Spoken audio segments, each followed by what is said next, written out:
at the stubborn level, this becomes an issue, is this guy that wants to hold his hands together, and he keeps his head down, locked down, and I'm stuck in this bad position. I can't really get my elbow down, okay? I can't get my hand in front to make my frames.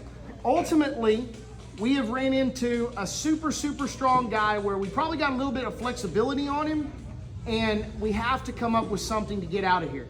So what we're gonna do here is we're looking to dislodge him somewhat to where we get either this to break open, or we create enough space to get the hand in front of here like this, under the chin and the elbow underneath, so we can start framing away. That's what we're looking to get to. So I'm stuck here, right? So now we're gonna alternate legs as we push. And now you can put your legs down if you want to use both, that's fine. I like to alternate my legs because I always need to be able to shift out and get one knee back inside or get to my hip in the event that he jumps to mount unexpectedly. So what we're doing here is we're going to cause a massive disruption up here. And this is difficult to work slow. It's also difficult to work where it's not a bit where it doesn't suck. Okay, it kind of sucks for this guy right here. Because what we're trying to do here is we're trying to deliver a series of bicep strikes to the apex of the armpit here and the top of the head, not necessarily at the neck, right here on the ear where he really, really likes it. So what I'm gonna do is I'm gonna generate these movements here back and forth to get enough disruption, and I'm doing them in quick succession to get enough disruption to where it breaks some of this loose and gives me a little bit of space. And at the moment that I see the opportunity, my hand's gonna come in front and I'm getting in here. The other one, I wanna get my hand in here to where I can actually lock my hands together. And this is quite difficult to do unless you create a little bit of a disruption here. So my first part is gonna be to pop this way, and I'm coming back down, and I'm gonna pop this way, and then I'll pop this way, and pop this way, and pop this way, until I get myself to where I can get inside. Now, if everybody come around here and look at this, tell me which hand is easy to go inside right now. The bottom. Bottom hand, easy to go in. That's just the way it happened. It just happened this way. The right hand goes in first. So now here's this one, okay? Now, I can probably get this hand in, the top hand in, depending on what he does. If he pushes back into me, which stubborn guys do, this one still won't go in yet. Boom, boom, and then this hand comes back inside, and I'm gonna lock my hands, okay? Lock my grip in the next grip, all right? We're stopping there. So I'm here, super tight. And it works good if your partner kind of goes gorilla on you. So this is one of those ones where they get a chance to go kind of, you know, heavy on you, super tight grip, head down. We're going to overextend, boom, boom, boom, boom, boom. And then there I come out, and I've got a little bit of space, okay? This hand, when I get ready, if he drives back in, as soon as he drives back in, I'm gonna punch it out across his face, and then this hand comes in, and I'm locking my grips right here, okay? Once I get this X grip, I'm home free. That's exactly where I wanna be at, okay? Hand inside underneath, X grip. Now, it's important that you get the feeling down of where to hit them so that it's jarring for them. It should literally be like getting hit every time like this. At some point, he's gonna go, yeah, hell with that. Just gonna have to move, okay? One of two things are gonna happen. Either he's just gonna move, which we'll cover in a minute, or he's gonna kind of get heavy and he drives back into me, boom, and I push off, and now I'm inside like this. Your neck okay? Yeah, I just forgot about that. And then I go here, X grip my hands in this prey position like this. Whoops. All right, let's work on it. Here we go. 1, 2, 3. Position. Right, we get there. So this is how this is generally gonna look. So we're here, I'm delivering my pops. Boom, I'm inside. I've got my hands to the clap, okay? So once I get to this position here, I'm not trying to bench press him, but I am going to use my elbows forward, right? So I'm gonna lever my elbows out, levering them up. And here, lever my elbows away from my opponent. Now from here, I'm gonna scoop my knee out My knee's gonna come inside. Meet knee to elbow. Now, if he's still holding, which is kind of, he's barely holding. So I've got my knee inside. So now from this position here, hand is gonna go to the neck. Hand is gonna push on the frame, on the palm, or on the wrist.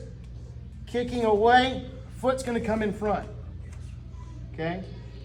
Now I'm gonna check the hip, drag forward, and I'm out.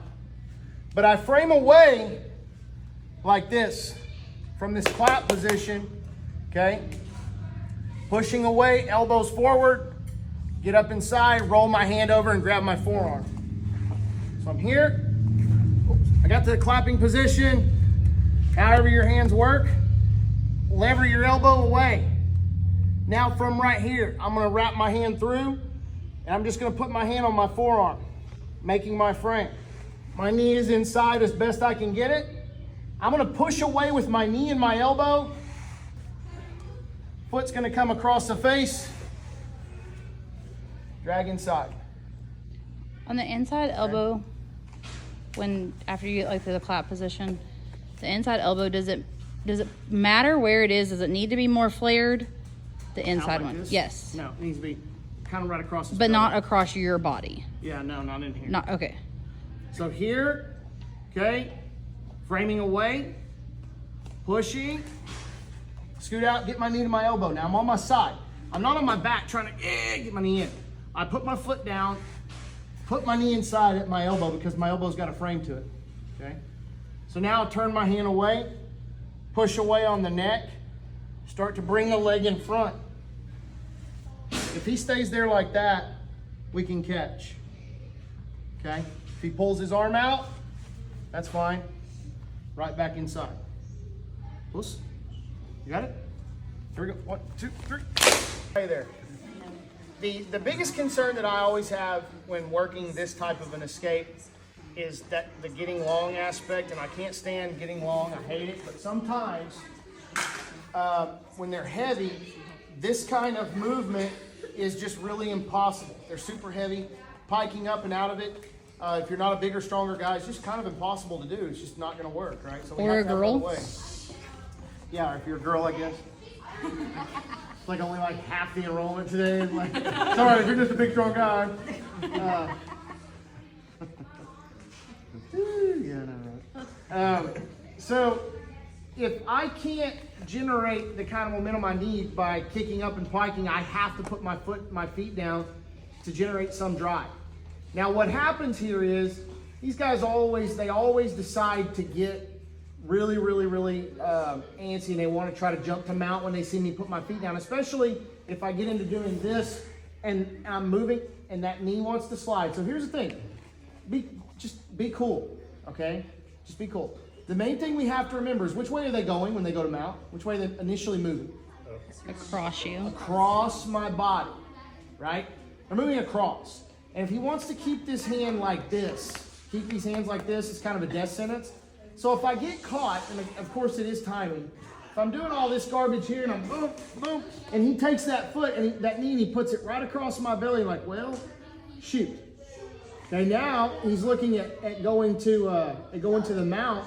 So what I'm gonna do now is I'm just gonna catch his post and I'm gonna roll him out this direction. So I know that he can come out. I know that he can go to mount. I know it. Okay? But understanding this is very important. And knowing that he can do it, it's a matter of when, and you just got to be sensitive enough to go ahead and stay calm and roll with him and take him that direction. Don't try. See, a lot of people, they say, well, they jump to mount, so he'll come here and he jumps to mount, and the first thing they start trying to do is, as he goes back, they start trying to get their scoot out this direction. Well, that's never going to work. A, because my hand is here still, right? And B, because now I'm going into the direction, like I'm going against the grain. He was coming this way, I'm going this way. Now we're meeting and we're just kind of we're stuck here. It's better to go that way because his momentum's always already going that direction. Right now it's just a matter of taking the post out.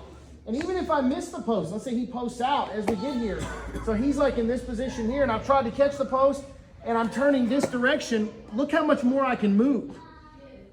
I can move way more this way. So my backup is going to be, as I roll through here, is going to be to kind of scoot off of this and bring the knee inside. Now we get back to butterfly. So we have a couple different escapes that we can use from that. So the first thing I want you guys to do is play with this a little bit. Play a little game with it. Let's see how many times you can mount and not get rolled out. So what we'll do is, you're here, and as we do this, I'm gonna start trying to work to get my hands in front, and I'm not able to get my hands in front as quickly as I would like, and then as soon as he sees that opening, he can slide the mount. So you can hear, boom, and then we go hold, right? Just trap that arm, we roll right into the mount. Okay, trap, and then punch high in that armpit, so it takes him off to my left side or right, whichever way you're working. Rolls him right over, and you wind up in closed guard or half guard, something like that. Let's get it. 1, 2, 3.